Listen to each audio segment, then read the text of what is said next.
wallaggaan utuun argin nama tokkitti biyya Ameerikaanitti agartee yookaan Awustiraaliyaatti agartee waa'ee wallaggaan haa ta'in. Likkiin wallaggaan nama sanaan inni miti kan inni madaalamu. Akkas.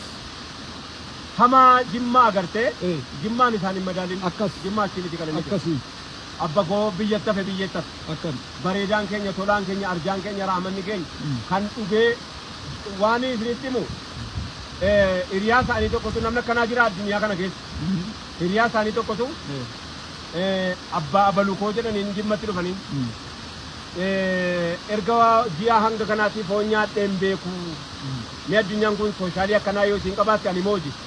Eegaati eegam ji'a hanga kanaatti foon nyaadheen beeku nyaatteen beektu. Isaan immoo maal hojjetaa jiru sangaa qalaa jiru. Sangaa qotaa jiru. Lafa qotataa jiru isaanii. Maal taate fooniin kajeele abbaa abalukoo. Nama tokko kan umriidhaan jiru tokko jiraachuu dhiisuu isaanii ani hin beeku. Foon kajeele ta'e maali utuu sangaa lama qabu immoo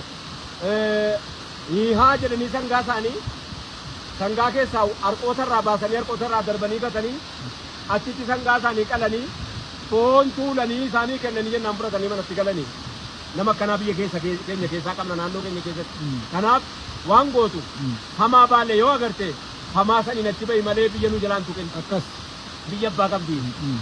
Hamaa arsii yoo agarte arsiidhaan biyya madaaliin. Jillee nama tokko yoo agarte hamaa qabaachuu isaanii mala.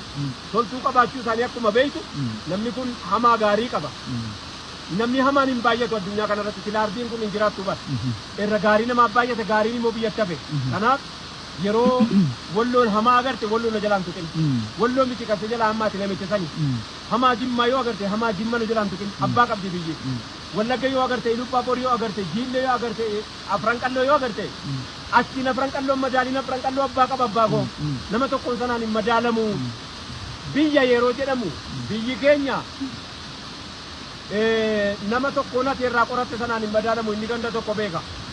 Nuti biyyaaf beeyna nuti biyya guddaa kana qabna. Biyyi keenya biyya haasa'amee yookaanis ati gar tokkoon magaalaa Finfinnee teessee qorattee irraa barreessitu sanaa miti. Sanaa miti.